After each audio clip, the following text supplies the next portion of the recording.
We are on the air, so we might as well get started here if everyone's ready. Everyone ready? Yes? Okay.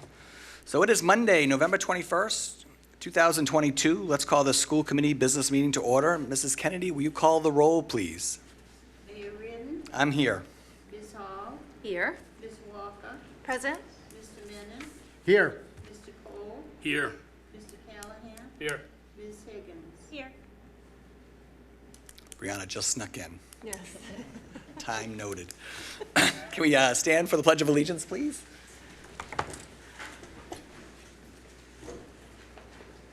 I pledge allegiance to the flag of the United States of America and to the republic for which it stands, one nation, under God, indivisible, with liberty and justice for all. Okay, I will turn it over to Vice Chair Hall.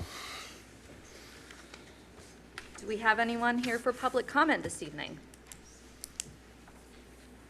All right, seeing none, we'll move on to student recognition. All right. If you don't mind, I'll go up to the podium, make it official.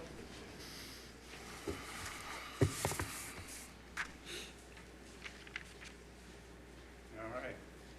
Once again, as part of our tradition here in the school committee, is we have an opportunity to recognize outstanding students, outstanding staff, and we have a couple students here that we're going to recognize that, fits the bill of doing some incredible work. So tonight we'll be recognizing Sasha Layden and Brandon Robinson, and for their work for the high school and bringing change to mind. And I know during our discussions at school committee, we've been talking about mental health for all of our students, and we have mentioned Bring Change to Mind in the past, but these are the students that really brought this forward. And so Change to Mind is to bring attention to destigmatizing mental health in schools and the community. And this group offers students a chance to feel comfortable in talking about themselves and mental health issues inside and outside of school. Brendan Robinson is the vice president, and Sasha is the co-president of this wonderful group. And just to show how it all ties together, Sasha, back when she was in 8th grade and working for Miss Groskin, is I Am We project. They had this idea on how to bring mental health awareness to the forefront. So this started in 8th grade, and from there, part of their action plan was kind of, developing on how to do this. And these students took charge with great leadership, and they've worked collaboratively with UNH in their Youth Safe program. And because of the work with them, this allows our students to have access to the Youth Safe app that provides resources for mental health as well as features to support safety in social situations. And then the other recognition who's not here is the other co-president, Jennifer Mosconi, who is unable to attend tonight's, but we'll also be recognizing her. So at this time, I would love to bring up Brendan and Sasha.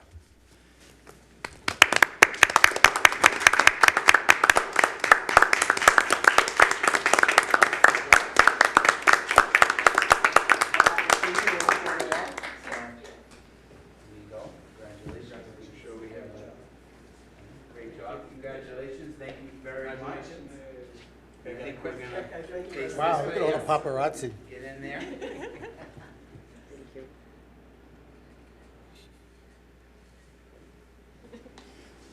Well done.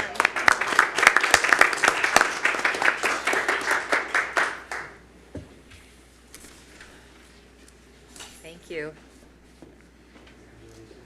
very much. All right, for our consent agenda, Mr. Callahan, warrants this evening? Yes, we do. We have 2 warrants. I move that the following named bills of the Newburyport Public Schools amounting in the aggregate $152,000. I'm sorry, $152,517.09 be approved and forwarded to the city auditor for payment. There are no conflicts. Second. All in favor? Aye. Okay, we have one set of minutes to approve from, was our very last meeting on November 7th. Does anyone have any corrections to those minutes? Move we accept the minutes as presented. Second? All in favor? Aye. Great. So unfortunately, neither of our student reps were available to join us this evening, so I'm going to actually turn it over to the mayor for a moment. So I'm just going to highlight the great fall season the high school just had. We had two teams make the Final Four, the field hockey team under Coach Haley and the volleyball team under Coach Salazzo. Both made the Final Four, lost in the semifinals. Our boys this past Saturday night defeated Dedham 1-0 to win the first state title in boys soccer history. So congrats to the boys soccer team. A few of us were there here at the table, so it was really great to be at the event. There was a huge crowd that came out for these boys. Someone sent me in 1983 was the first year of the soccer program here at NHS, and they went 0-18 that year. So it's been a long time coming, but it resulted in a state championship this year, which is really, really wonderful. And just some other highlights of the fall. We had two great cross-country teams this year as well. The girls and boys both competed in the states this weekend. They both showed really well in the Division II race. And also the girls soccer team made the playoffs as well and had one loss all year and then ended up losing in penalty kicks in the playoffs. So again, just a really, really positive season all year round. And then it all leads up to the football team, who's had an up and down year, but they're going to come out strong on Thanksgiving to take on Amesbury for, they're saying it's the 99th time. I was actually going over the stats tonight, and I think it's the 107th time that they're playing. I'm going to dispute that it's the 99th. There was 8 ties in there that I don't think anyone was counting. So I'm looking forward to that on Thursday here in Newburyport this year at 10 o'clock at the high school. And that's it. Thank you. Sports update, it's done. Appreciate it. Mr. Wolf just grinning from ear to ear over there that whole time. So. And Color Day is this week, so I will be at Color Day on Wednesday. Mrs. Kennedy was my senior class advisor. We had many Color Days together, Mrs. Kennedy. Never could quite get our number on that jug. We always came in second place for 4 straight years. But it's my daughter's first Color Day, so I'm excited, and I can't wait to be there on Wednesday. Thank you. All right, so moving along, we're going to get an update now on the proposed trip to Cuba. Are you, Mr. Wolf, coming up for that? Mr. Wolf Yes. is, come on up.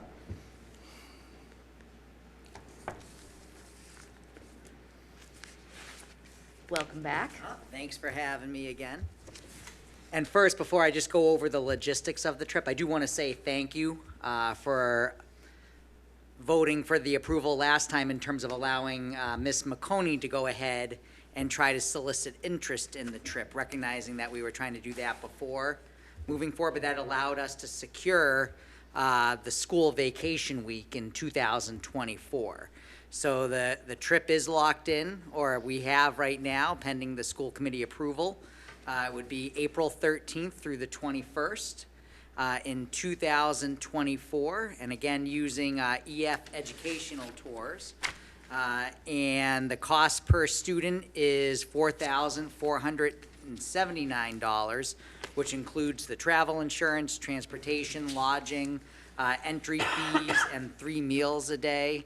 And then additional expenses would be the $100 visa for entrance into Cuba. And then then there's other additional, like with the tipping and just regular spending money as well. And the recommendation for students to bring with them would be the $90 for the tipping portion. And so right now, based off of the meeting that Ms. McConey had, we have 33 students who would be attending the international trip. 45 students did sign up, so we do have 12 students currently on a wait list. And Ms. McConey is very well connected with EF Tours, I think just because of all the trips that she has organized.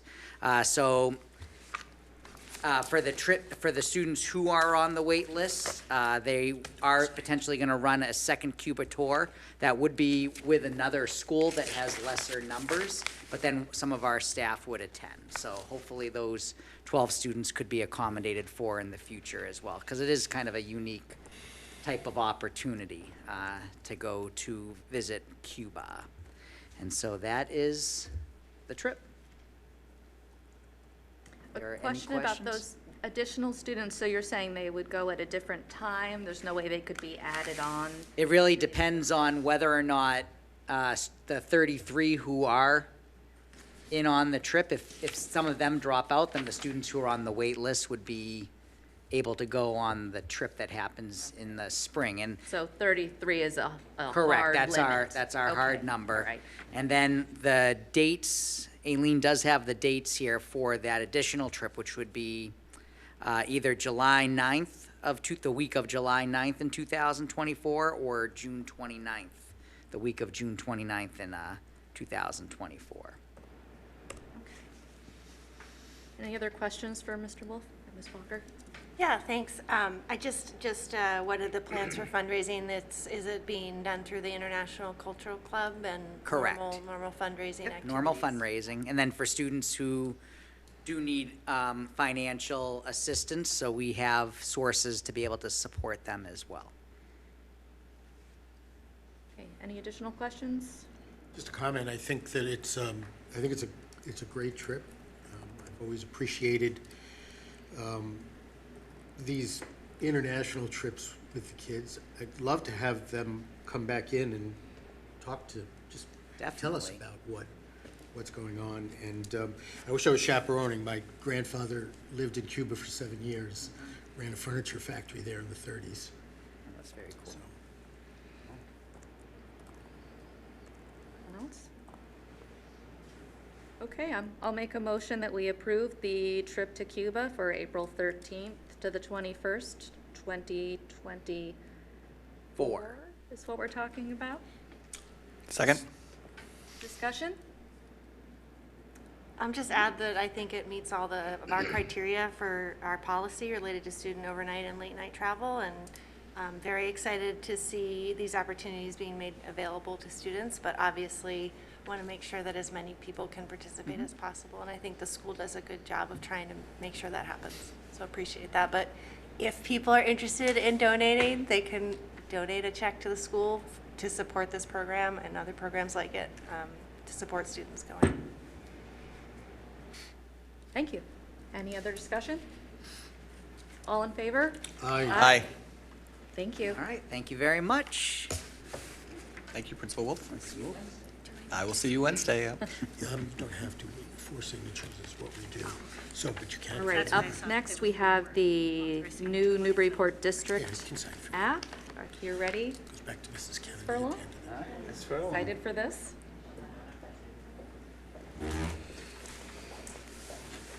As long promised, I think we're just about ready to launch our app. It's up on the Apple and the Google Play stores, but might not quite be ready for download yet. We're still waiting for final release. But you can see my phone, I'm projecting right now. And just as an aside, I'm projecting using an Apple TV that I just came over and plugged in here earlier today. It's the same type of device that our teachers have at the high school in all of their classrooms. So any one of you right now who is on an Apple device could sort of pull down, don't do this, but you can kind of pull down from your upper right-hand corner, and you get your settings, and you can mirror, and you too could be projecting here. And so that's kind of the direction we're headed for the high school, is being able to project really very easily in any room, so that if you're teaching and you want to just quickly show something up on the screen, or if a student is on their Apple device and want to quickly show something on the screen, you can do that as well. And again, we can also mirror from a phone. So you can see the app that people will be able to download, and you will be able to download. It just is the little maroon NBPT schools that I've got right here on my phone. When you open it up, you come onto a home screen that's going to give you some feeds depending on how you have your settings set up. So the first thing that most people are going to want to do is just go to settings, and you're going to notice that you can follow schools. I'm going to suggest that most people follow the district so that anything gets pushed out at the district level, and it's kind of the way the feeds work, in that the feeds kind of are connected to the posts that we put up on our website. And so if you just follow the district, you're going to end up getting everything. We'll be careful to not inundate you with too much. And And then if you have a student at whichever school, you're going to just kind of go in and you might decide to follow the calendar. You can see that I've taken news off of the high school. I'm not going to follow the news on any of the schools because that's actually one place where you're going to get the same news multiple times. So my suggestion is just follow the announcements. You might want to follow the Twitters. If a school has a Twitter account, we'll be connected with it. You can see it in this place. So if you're a person who is interested in Twitter but doesn't want to be using Twitter, you'll be able to see it through our app, anything that's posted there. So once you've got your whole thing set up, then that's going to really just dictate what you see on your home screen, what kind of different activity is going on. You can scroll through just similar. You see the big picture posts are the same news that get posted on the website, and the smaller ones are either calendars or other announcements that we've pushed out. So just as a test to show you tonight, you can see on the bottom of my screen on notifications, I have a little red notification, and that's because from our, as I've been sort of sharing all along, from our mass communication tool, I can push, a principal can push, or their admins can push from our Blackboard a notification if you've got your notifications turned on. So you can see that we pushed out an early reminder release just to remind people what time schools are getting out on Wednesday for the holiday. So that's a notifications piece. Again, in your own settings, you can turn notifications off if that's not something you're interested in, but it's just another way, I think, for people to get access to information. We'll be sending this information mostly by email, posting on the website, and also posting to the app. So that's the home page, and then the app page, it will look a little bit different. Brian's been helping me a little bit. So depending on how big your phone is and how you have your things set up, and if you're an older person and you can't see as well, like on me, you might have a bigger screen. But you can see these were just based on feedback that we got from the community and me talking to different parents. I had a great conversation with some folks from the PTO as well. What are the most common information that people are looking for that they can get to quickly? So quickly you might want to get to the calendar. Again, early release was something that came up a lot, so we've embedded it everywhere. So you can see up in the upper right-hand corner, I forget what time my school gets out on the early release. It's all, I forget which days are the early release. It's all right Always here. before holidays or vacation weeks. We know that, John? but certain people I don't want to go back to those ask discussions often. moving forward. Yeah, so that's really just that.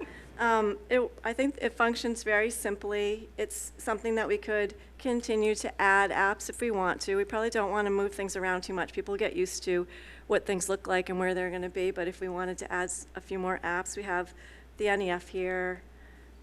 Most of it's just linking out to another website. We'll be able to add some increased functionality as we move forward, but right now it's just mostly just taking you to the place that you need to go to get the information that you might need. Eventually, we'll be able to tie more directly. Right now, the Aspen, for example, is just a login link. We'll be able to, over time, as we get our tech stuff organized and get different programs talking to each other, students will probably be able to get their schedules and their grades a little bit more easily than having to go through the login. That's it. That's all I got. I was gonna say, did you want to just show a couple of the other, Sure. like the bus information and? So the bus, same thing. It's just really taking you to the website, but, and you'll just notice little messages that we can put in here about the bus routes. That little A that you see, I've actually had a few people ask me about that. That's one of the features that we specifically purchased on our new website. That's an accessibility feature. So it's any time that there's a document that you can download, you're going to see that little A. And if you click on it, you'll see that you can get that document with different types of accessibility features built into it. And that's just a little extra that we added to our website that actually comes up in the app as well. Or volunteering, if you're not sure you want to volunteer, you want to quickly come in, what do I need to do?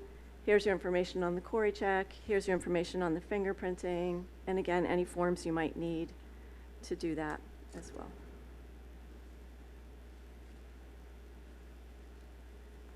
anything you want me to look at in particular? I'm just, Oh, I just, I, no, oh, I like clicking on all It is those. ready to go though, so I just did I, it. It's ready to go. I Yes. clicked on the nutrition, what was for lunch, that was the first thing. That's key. It's funny when you open yourself up to the same. Over and over again. Lisa, can you go to your, I'm sorry, go for my ahead. home. Can you go to your home screen where Yep. your icon was? That's it. Oh, my, Yeah, yes. So I have the top left one, is the one I have, but you have the demo app? oh, okay. Yeah. So just So- get rid of this and download the regular Yes. one then? Yep. Yep. I was just going to ask about the Aspen icon on there. So if I were to click on that and use my Aspen login credentials, then could I just do that once and then it would allow me to go Is it straight? going to remember you? Yeah, that was my question. I think probably not, Okay, but I'm not Right, sure 'cause about It's that. just linking to a website. Yeah. Okay. Yeah, probably not, yeah. Yeah. all right. Curious. So are we going to be sending an email out to Yeah, the school so community? as soon as we get notification for, well, it's great to hear that it's already ready. Does anybody have a Pixel phone? No. So we Oh, it were might just be, waiting yeah. to make sure that before we make a big announcement. We'll Okay. send everybody a link. There's actually a bunch of little videos that we could put out if we want to, that Blackboard makes for you. We'll have a big push. And they make some good recommendations in terms of, like, I know basketball season's coming up at halftime. Make an announcement, encourage people to download the app while they're actually there, and just kind of keep encouraging people to get it going. I'm hoping that once, it might just go family to family as well, like once someone's using it, oh, this is an easy way to get information from us. It answers some of the questions that people keep saying, of like, how do I find this, or how do I find that? We're trying to make it just as easy as possible. Great. Ms. Walker? Yeah, this is great, very excited, and I guess, video, any type of video instruction would be great, even if maybe it could be a student project to do a little Yeah. how-to, Yeah. I know you said that Blackboard has it. Yeah, they but- have like these like Yeah, canned ones that you but I can think just just stick on your any website. kind of assistance to people who are not super adept at apps still, and Yeah, just easier. and I think we'll put some knowing how to information turn on like how notifications. we've played around a lot with like how to best set it up. Mm-hmm. And so I think we'll definitely recommend get the district Yeah. and then turn the news off on all the other channels. Or what happens is your feed is going to get kind of filled up with the same post 4 times. That is just not something we can change about the particular app and how it works. Yeah. No, it seems really, it's gonna be really helpful, so. It's great. Thank you. Anything else? All right, exciting. Thank you. Thank you. Thanks. Thank you, Lisa, it's wonderful. Yeah. Yep, just to credit Ms. Furlong and her tech team, taking on the whole new website and then also this app feature. And as Ms. Furlong said, what's great is the different accessibility we have for, different families and different challenges out there. So the translation for us was really also very important, and that's also an aspect of the website and now this app too. So, That's great. yeah, we're excited.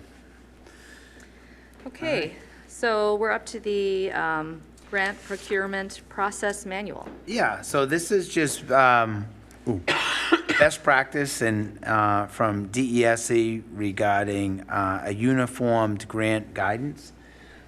So they really sent us a template and for grant procurement for school districts.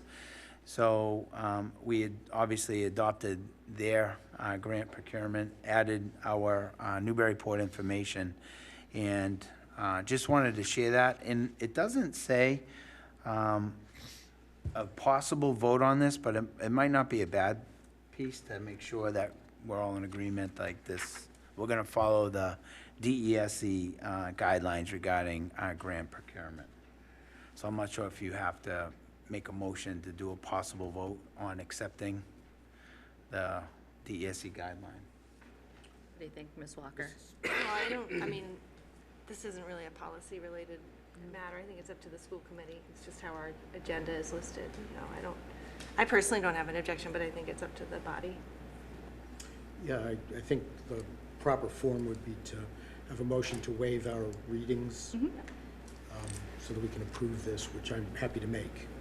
Make a motion that we waive both readings on the grant procurement policy so that we can vote on it tonight. Second. Discussion? So this is just a waive Just that. on the waiver. All in favor? Aye. Okay. All right.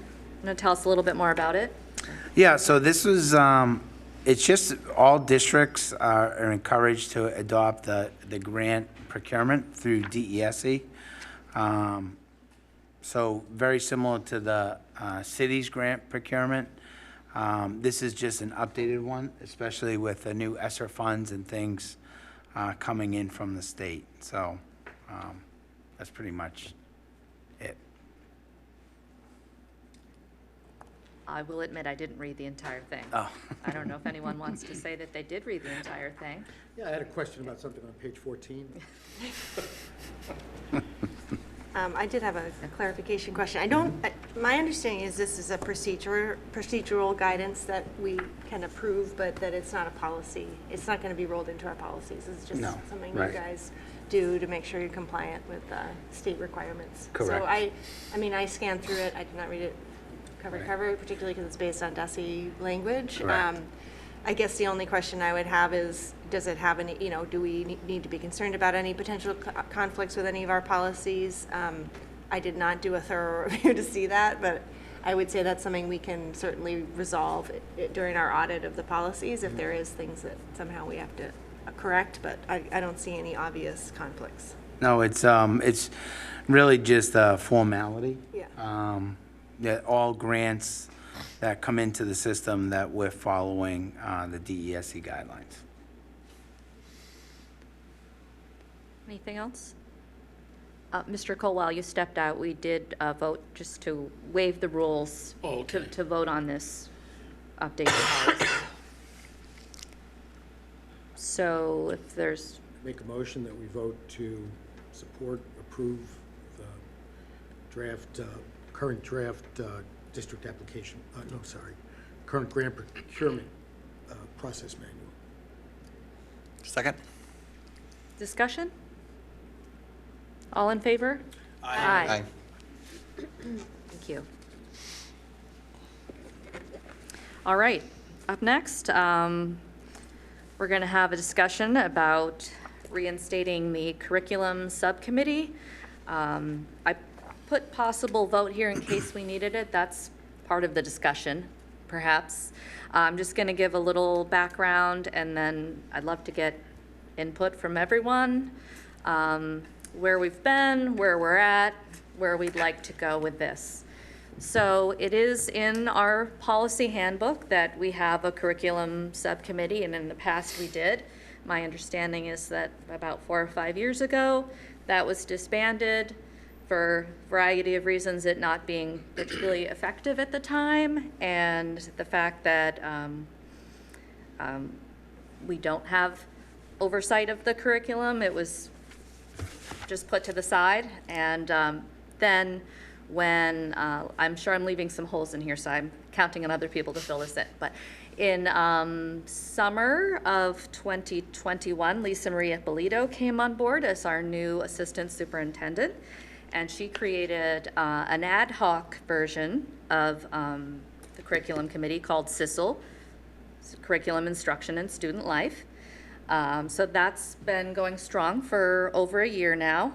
And so the idea at this point is to bring it back into a subcommittee of the school committee, but trying to retain some of what's working with CISL. So you'll see in our packet, we just included the current calendar. It doesn't have a lot of details, but just things that Ms. Ippolito has put in topics, thank you, as well as a current list of members.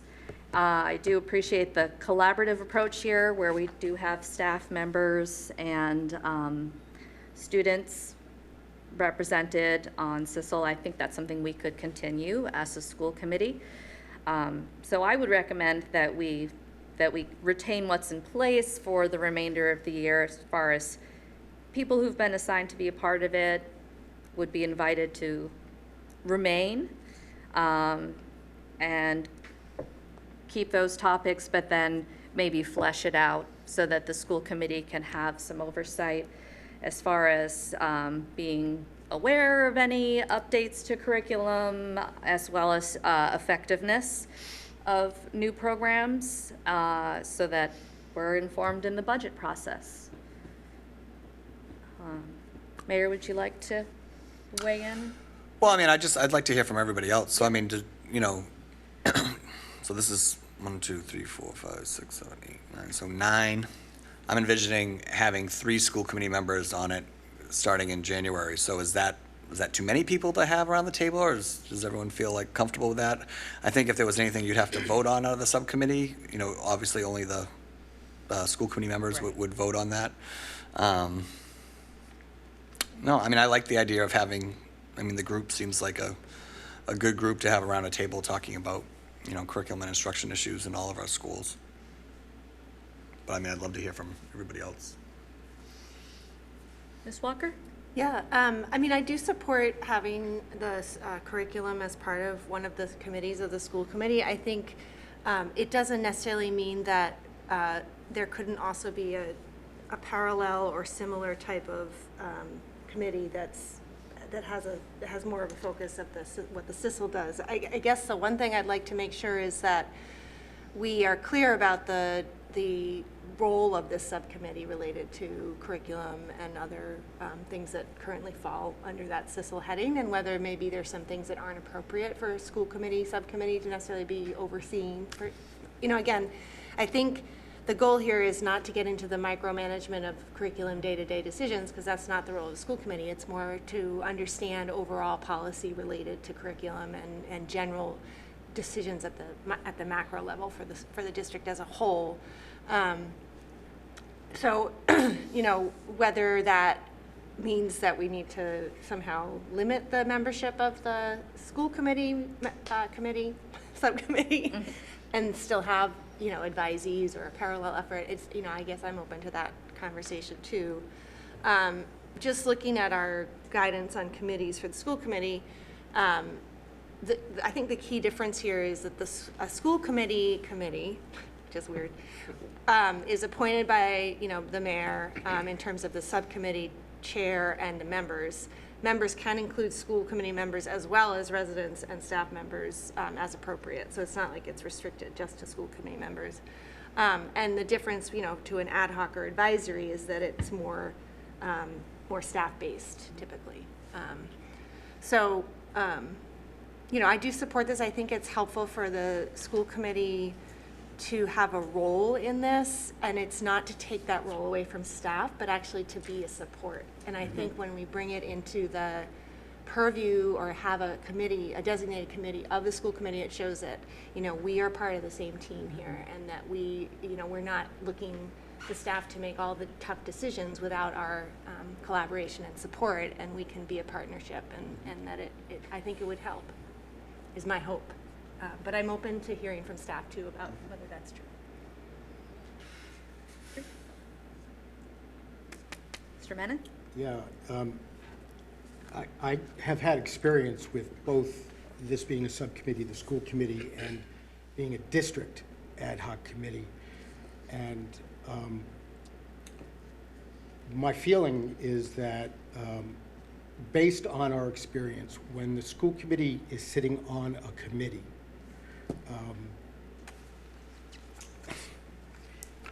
tends to freeze conversation. And the last time we did this, it was my decision to back away from it because all of the feedback we were getting from staff was very negative, that they felt, and I watched it myself. School committee members they asked probing questions, which I think were really important, and it took it was like an inquisition. It took a really not a good tone, and it got to the point where staff did not want to participate because they just they didn't want to get hammered every time they went into the room. I would not like to go back to that, having spent a year and change now on this ad hoc committee. You know, it's a publicly posted meeting. It has a large group of people. There are often parents that attend these meetings. That wouldn't change, I think, if we were to move it to under the wing of the school committee. But I have some doubt about our ability to manage it in a collaborative and creative way, and that's based on my experience doing it.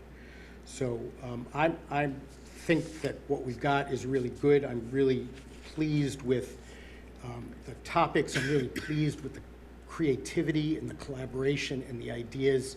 I'm pleased with what the CISL has sent to the school committee for presentations, but I'm not going to vote to support. I won't vote to support it as a school committee because I think you're messing with something that's working and finally working. So that's my. So do you want to leave it as an ad hoc? I would leave it as an ad hoc. Yeah. Okay. Yeah. So follow up, maybe. Mr. Go ahead. Callahan? Sure, thanks. That's fine. I was never on it in those first couple of years before it was dissolved. If we did have 2 more school committee members on it, what would they ever even vote on anyway? So does it really matter if we added more of us to that ad hoc?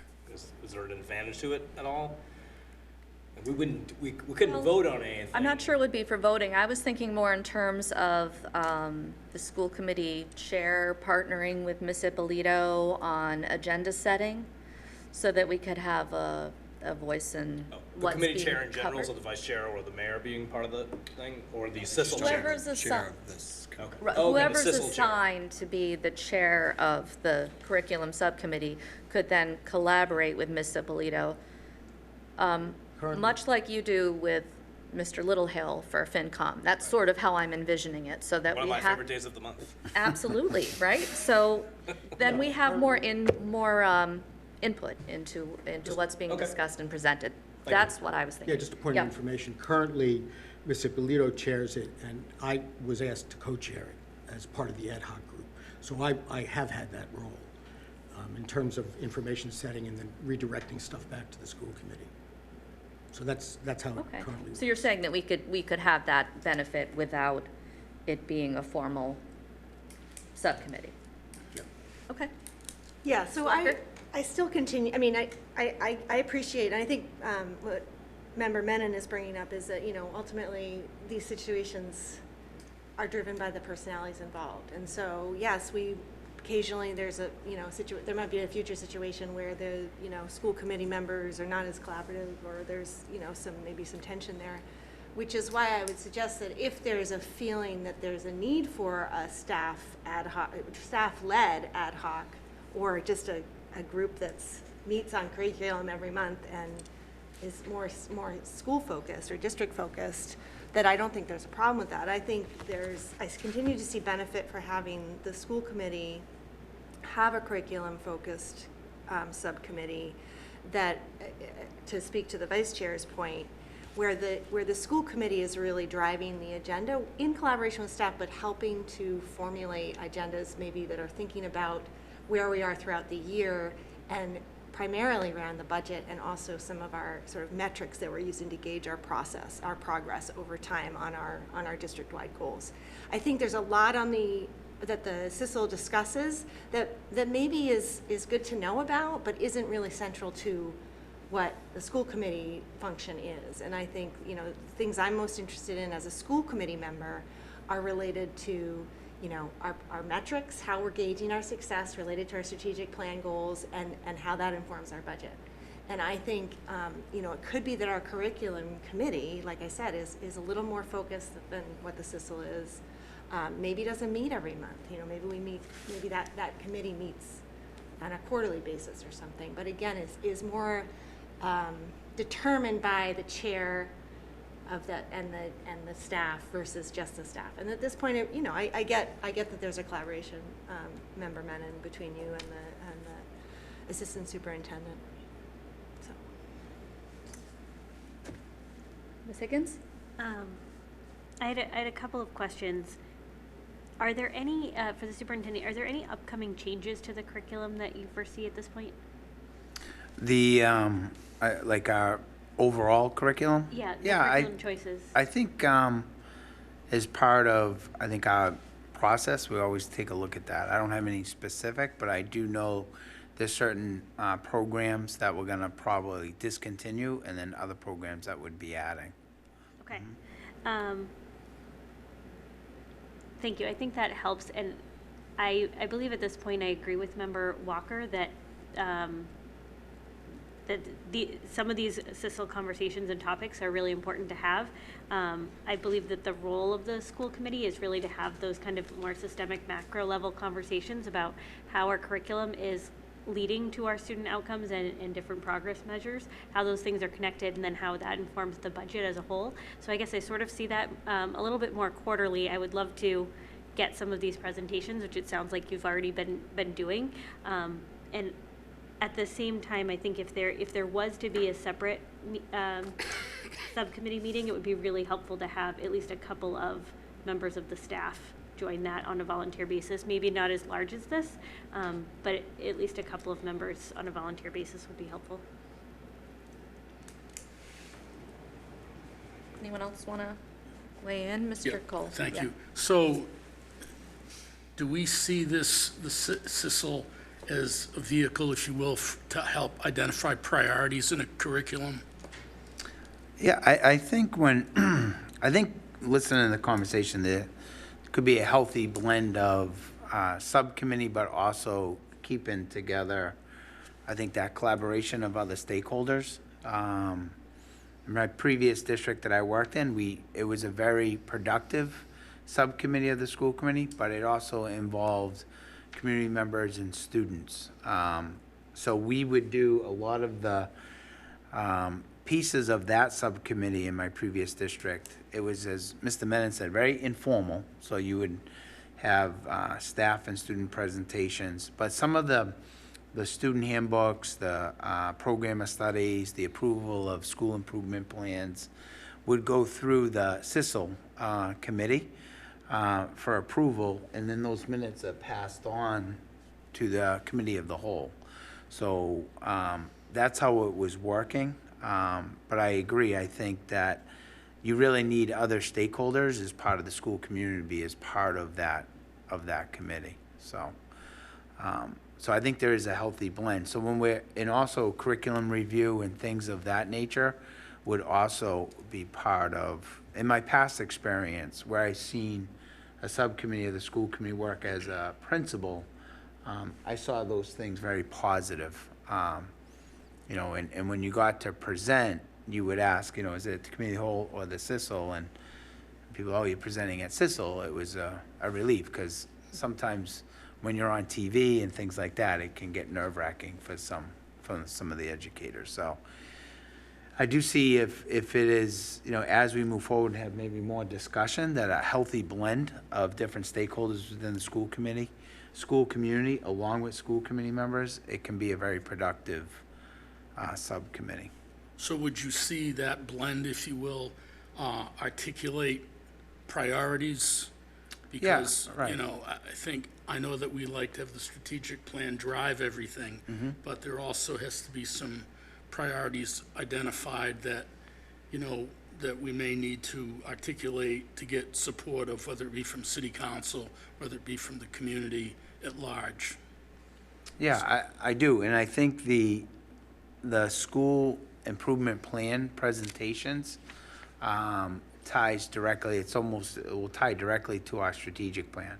So it's more of, as Mr. Menon said, conversations and presentation where there's a lot of dialogue back and forth among the committee members that are on that committee and then the school. So it can be utilized as a partnership in moving forward. And as Ms. Walker said, if there is a curriculum being purchased that's being supported by a subcommittee and that moves forward, then the school system is getting support of the school committee in that subcommittee.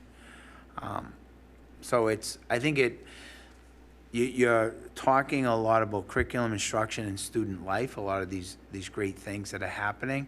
At the same time, it takes your committee of a whole and your business meeting to operate more as the business meeting with those subcommittee reports.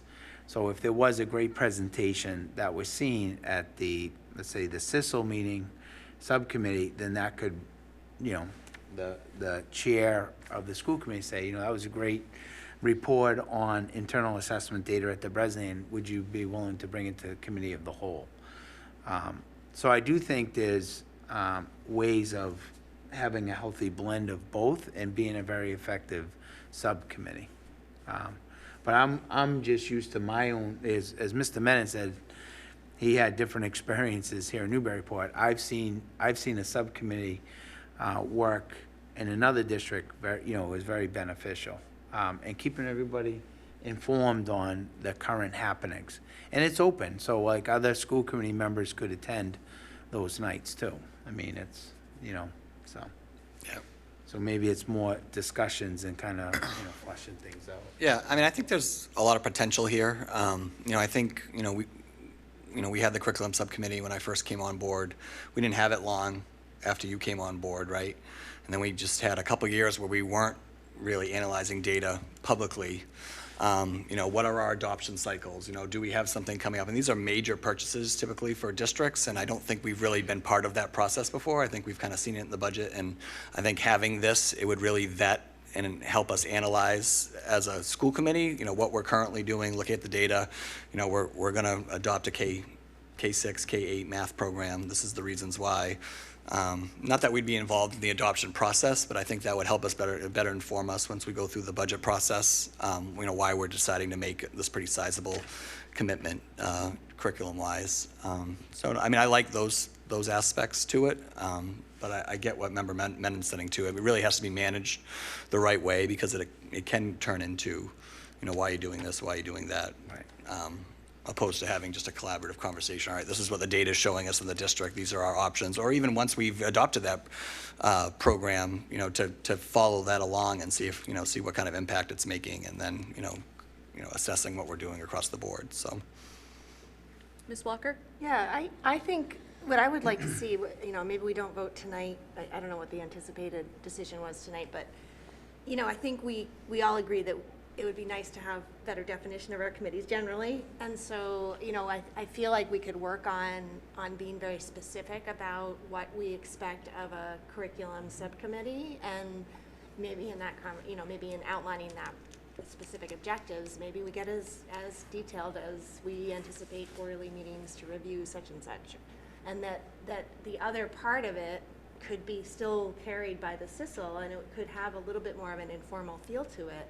But I do think there's some benefit to a formality too, and I think it helps to establish, you know, that we are a formal body. We have responsibilities as a committee, and we support our staff, and we make these decisions in collaboration. And I understand there's history sometimes that's not always the case, but I think as a body that is guiding and directing our schools, I think for us to show that we have a role in a collaborative way with staff in curriculum development, I think it's a good message. And by having an actual established committee that's not called an ad hoc, and I think it just helps to reaffirm that role and that collaboration.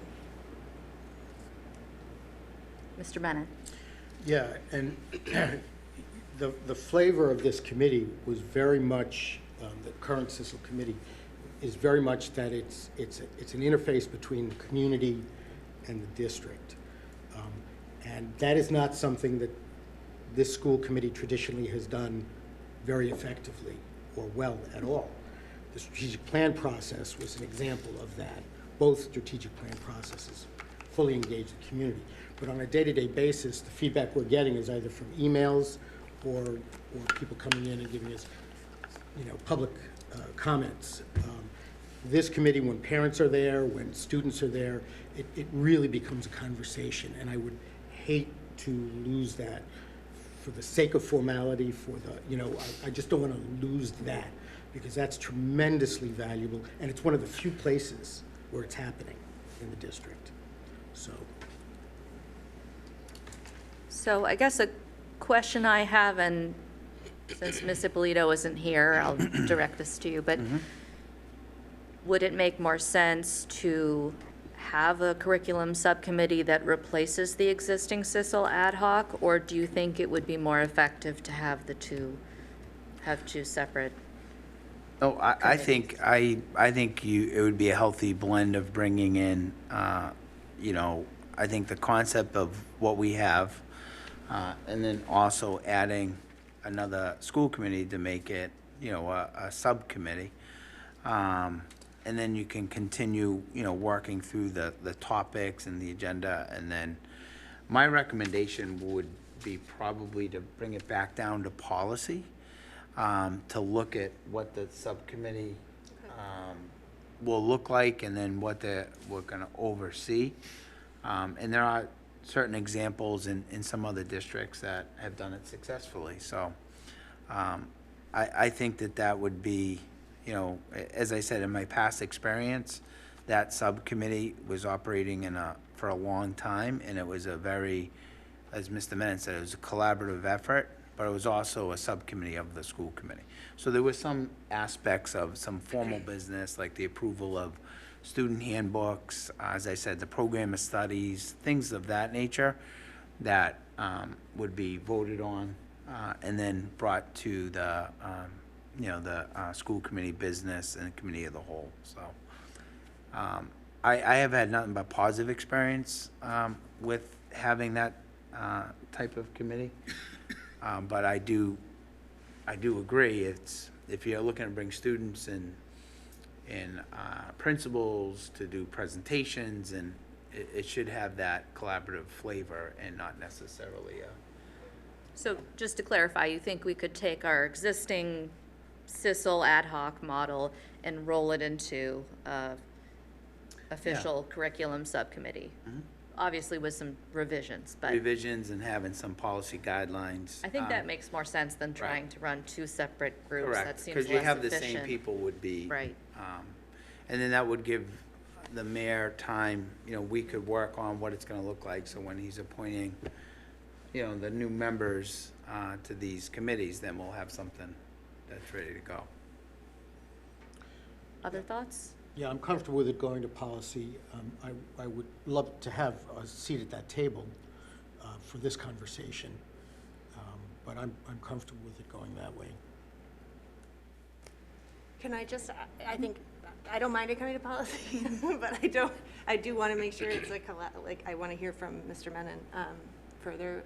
I'm sure other members do too, but question about timeframe, you know, when, you know, Mayor, you had talked about maybe having this decision by, We have January. we have one more meeting in December, right? Yeah, and we only have one more. We have policy two meetings committee. in December. Okay, well, we only have one more policy committee meeting, and it Okay. already is pretty full.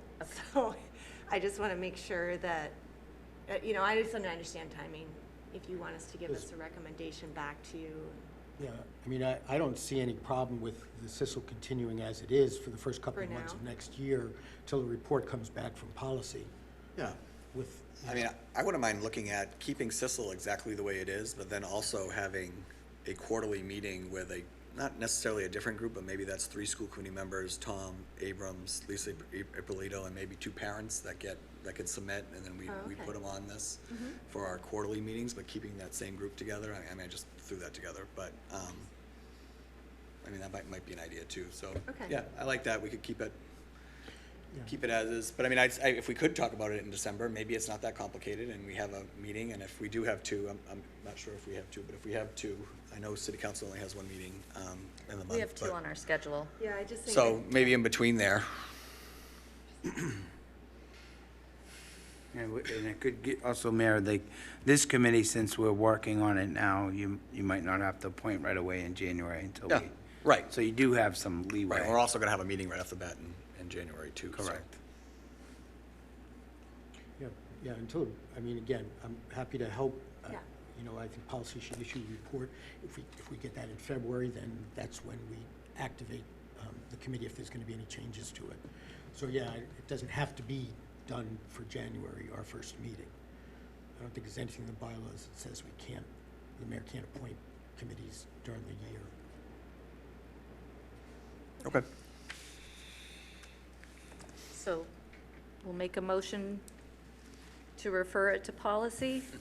I'm not going to make the motion. Yes. I move that we refer the conversation about CISL to policy in the hopes that they will issue a report with some recommendations in the new year.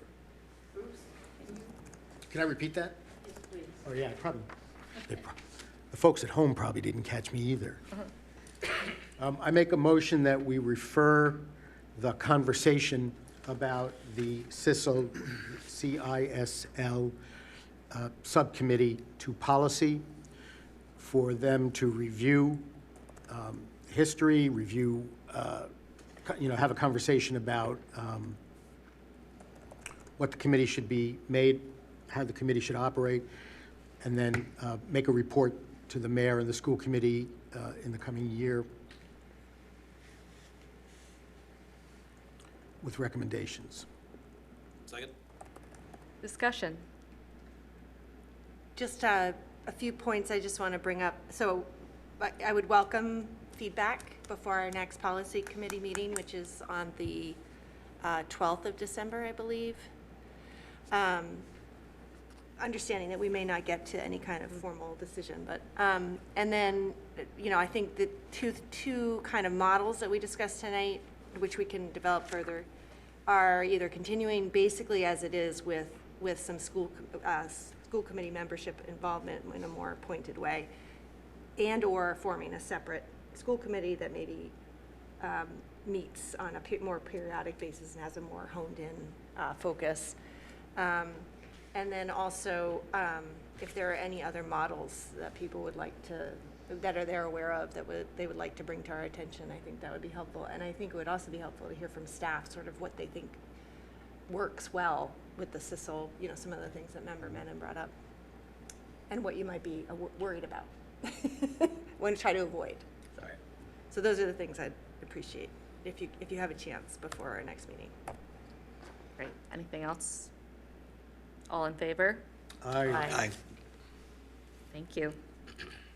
Subcommittee updates, Mr. Callahan, Finance? Yes, Finance met last Thursday, the 17th. Items discussed were the end-of-year reports. Phil Littlehale gave us the general overview of that and the details about the filings. Let's see, fiscal year 22 was filed on the 24th of October. And there are things to be changed, which will be completed by March 2023. I have to be honest, I don't really know what he was referring to. It was just, here's the end-of-year report, but somebody at DESE asked him for extra information, right? Is that the easiest way to say it? So he's gonna get DESE that extra information. Fiscal 21 findings were reviewed. There was nothing major to report, and that report will be finalized by the end of November. Mr. Littlehale said that unlike other places he's worked, apparently our city side of it takes a longer time to get some of that information to him.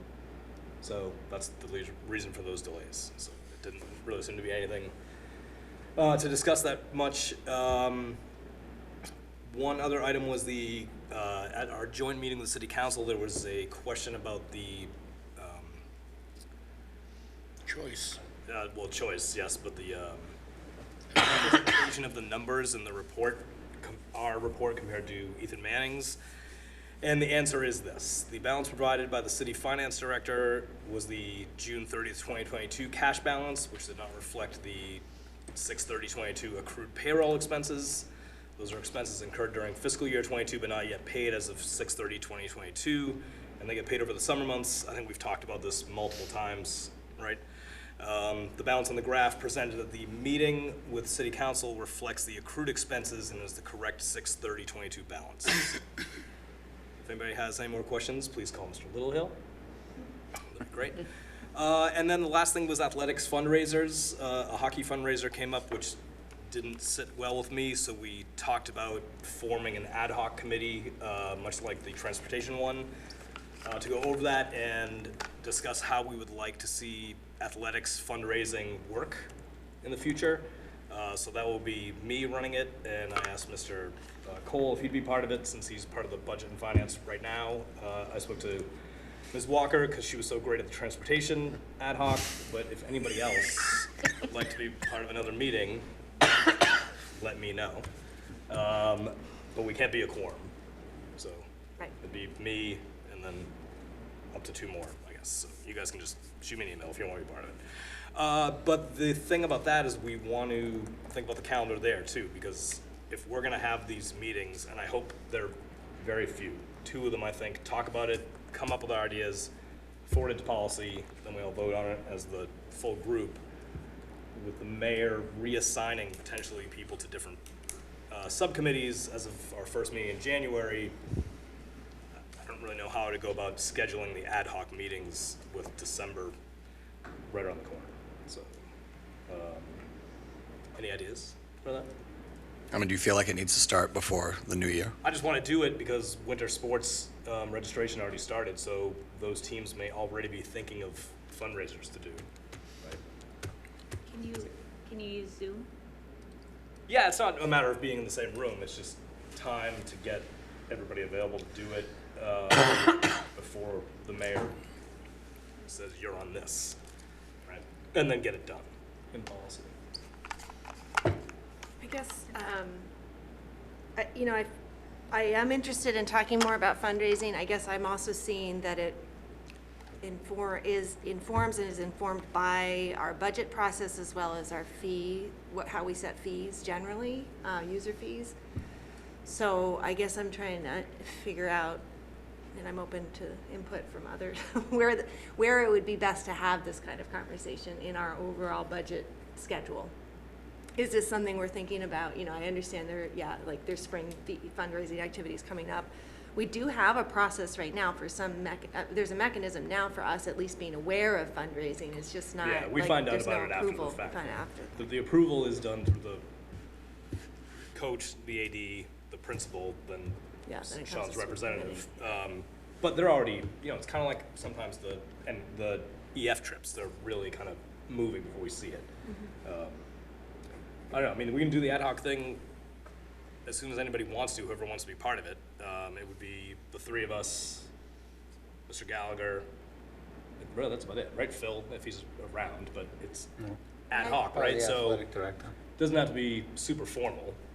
No, I'd rather not. I'd rather just be us. I don't want staff there. Similar to what Mr. Menon was saying about people shutting down or not collaborating, it may come across as being not very collaborative. I just want to get to the bottom of how we should run it and then present it as the new policy, and that's how it works,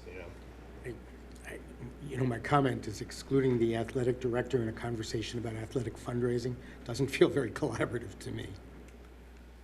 So, And I would just say, if it's gonna come to policy, I'm open to, if other people are interested in having me on that ad hoc. I don't know that I need to be on both. okay, I just thought you liked extra meetings. I do, I like that a lot. I mean, I think it's a very important topic of conversation. I think it would be great to have better guidance and like I said, overall understanding of how this informs or is informed by the budget process. Why are we fundraising for certain things? What are there things we think it's appropriate to fundraise for? I think that makes a lot of sense to set some guidelines there. Yeah. I do think it'd be helpful to get feedback from the athletic director, obviously, Right. you know. Well, how about this? I won't put anybody on the spot. You can just shoot me an email after this meeting and say, I want to be on it, and then we'll go from there. Because we have nothing to vote on here. It's just no. saying the idea. I think it's a great idea. I just think it's a big conversation. So, I mean, I think, winter sports starts a week from tonight. So, I mean, I think tonight's winter sports is probably, if they're doing fundraisers, they've already decided what they're doing, and they already know what they're going to fundraise for. Well, whatever our decision it being would be for anything in the future. Sure. That's what I just mean. Like, I just don't think, I think if you set it up and we have some people that want to take it on, I mean, I think it's a good conversation. I do think the athletic director should be a part of it. It's just that there's just so much, and I think it goes sport to sport too. So, I mean, I just think there's a lot of details that need to be talked about. And so exactly what we're talking about for fundraising. We know exactly what we're talking about for user fees, what we're asking for kids, and then you can have that conversation about expectations. On families, some families are getting hit 3-4 times a year just for sports, never mind all the other extracurricular stuff going on as well. So, well, I mean, if the general idea then is we're not gonna implement it till next school year anyway, then we can wait till January, once we have our organizational meeting, and then start it then. Yeah. I think that makes, but to Yeah. me, sorry. Okay, I think that makes sense. Yeah. that's all for FinCom. Thank you. Thank you. Policy, Ms. Walker. Yeah, we had a very busy meeting. We talked about the schedule for the MASC review, which probably won't kick off until late January. The staff at MASC is getting their everything organized, and will be prepared hopefully to meet with us. We talked about, once we have that first meeting, we'll provide sort of a schedule to the full school committee. So if there are particular policies or topics that you particularly want to take a role in or have input in before it comes back to the full school committee, we would advise you of that, so you could certainly participate in that conversation. You're always welcome, not just to be formally invited to come to policy. We welcome you. We talked about a few items that are still in review by the attorney related to the dress code, following up on some dress code, ironing out that policy to make it just a little more clear and not so rigid. Also, in a related, I think we're looking into our harassment policy too, to make sure that's consistent with our requirements. And then we did talk about our transportation discussion. Generally, I think our members feel like we need to give some guidance on impacts to the budget, potential impacts to the budget, not maybe in specific numbers, but in sort of general, like how could this alleviate fees or not, alleviate sort of overall costs to transportation or not. And so we're going to try to work on that in December. I think knowing that our budget discussions are kicking off, pretty soon, my personal goal would be to get something back in front of this committee for consideration, hopefully at our second meeting in December. So a busy December. But yeah, so I great conversation, and I appreciate the new member and Steve as always. And so we'll have more to report in December. Great, thank you. So for joint ed, we did not have a meeting this month because we had the joint budget presentation last week. So I don't think there's anything to report there, but. No, we are meeting in December. Right. Okay. Superintendent's report. All right, just a few items. First, a CPAC update, and Mr. Pierce has been working with getting our CPAC committee back up and running. So it's going to be in the second Wednesday of the month at 6 in the Knock-Mullen Library. They're having conversations with what the first meeting agenda is going to be. Part of that is we have 2 volunteers that are interested in co-chairing at this time. So that's gonna, as part of that process, there's like a formal election for that. And then the part of CPAC is working with the Federation for Children with Disabilities to schedule a parents' rights presentation. So that's, once we have our committee formed, that will be up and coming in the beginning of January. Mr. Abrams is also going to be assisting with the idea of bringing CPAC is bringing all parents together and really taking a look at parent and student issues together. So it's not just necessarily a students with disabilities. It's really bringing all parents together. So that we have some great ideas to really try to bring as many parents to the table as possible. So, so that will be up and coming, and for our next meeting, we'll have a little update on that, and we'll be able to introduce who the co-chairs will be. So no meetings until January? no, we have a meeting coming up in December.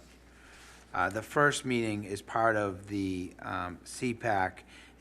There's always a meeting with the Federation with Children and Disabilities to kind of go over that. So that's part of their, it's not a charter, but that's part of their regulations, is to have that, that organization come in and kind of give an overview.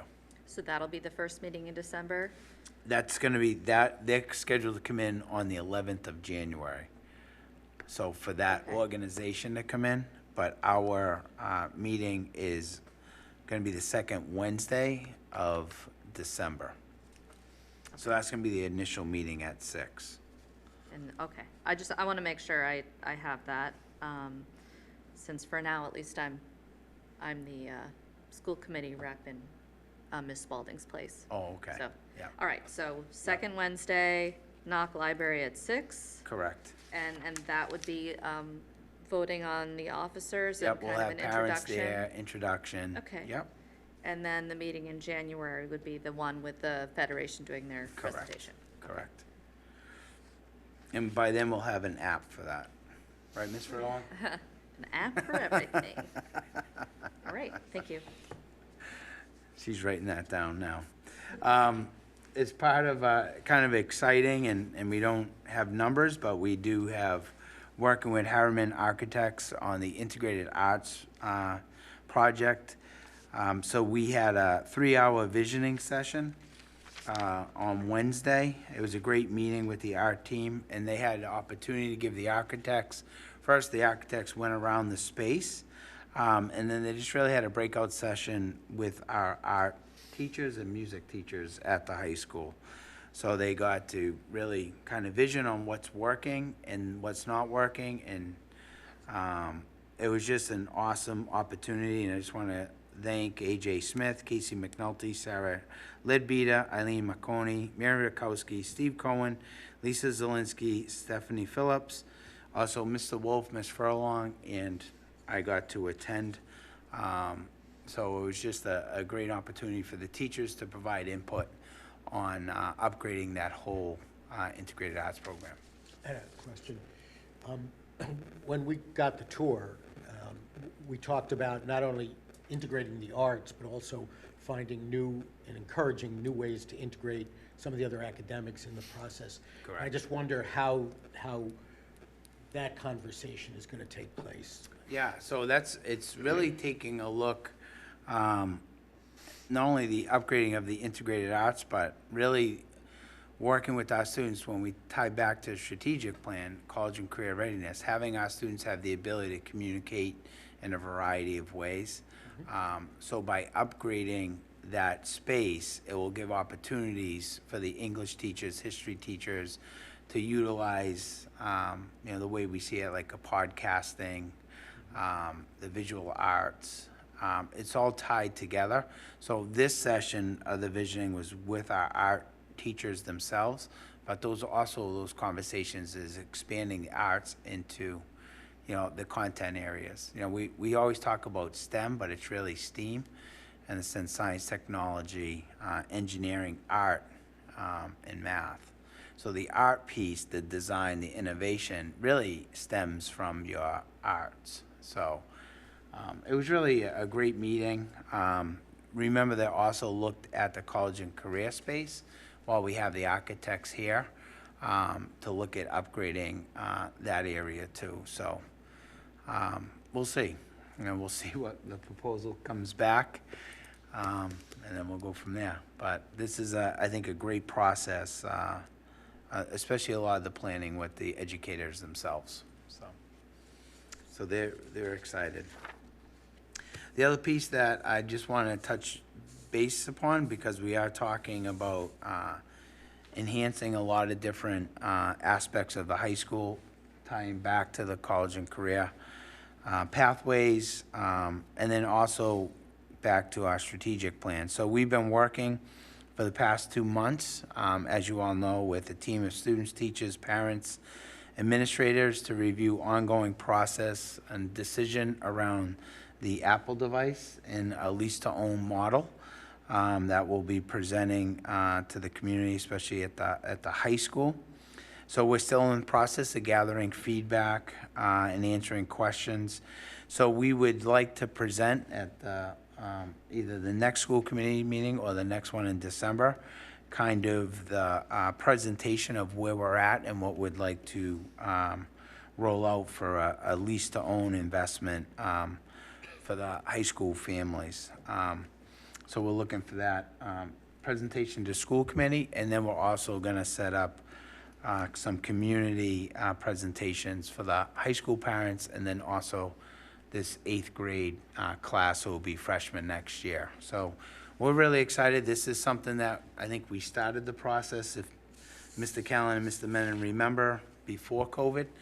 We did some tours, and so since we've been back, Lisa Furlong, her team, high school team, and parents have been really involved on, how we're going to roll out our, lease-to-own investment for the family. So that's kind of where we're at.